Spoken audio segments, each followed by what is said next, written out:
સુરતમાં રખડતા શ્વાનોનો આતંક યથાવત છે। રખડતા શ્વાને 4 વર્ષની બાળકીનો ભોગ લીધો છે। પાંડેસરા સ્થિત સિદ્ધાર્થનગર નજીક એક બાળકી ઘર નજીક રમી રહી હતી ત્યારે રખડતા શ્વાને તેના પર હુમલો કર્યો હતો। મધ્યપ્રદેશથી ગુજરાન ચલાવવા માટે આવેલા પરિવાર પર બાળકીના મોતથી આપ તૂટી પડ્યું છે। માસૂમ બાળકીને નવી સિવિલ હોસ્પિટલ ખસેડાઈ હતી, પરંતુ ફરજ પરના હાજર તબીબોએ બાળકીને મૃત જાહેર કરી હતી।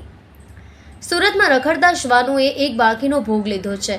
4 વર્ષની બાળકી શ્વાનોએ હુમલો કર્યો અને એટલી હદ સુધી તેને બચકા ભર્યા કે તે બાળકીનું મૃત્યુ થઈ ગયું। બાળકીના સિદ્ધાર્થનગર પાસે આ ઘટના બની હતી।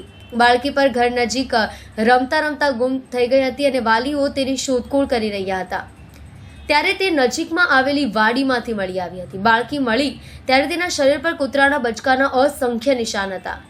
પરિવારે શ્વાનના હુમલાથી ઘાયલ બાળકીને તરત હોસ્પિટલમાં સારવાર માટે ખસેડી હતી, પરંતુ તેને બચાવી ન શકાયા।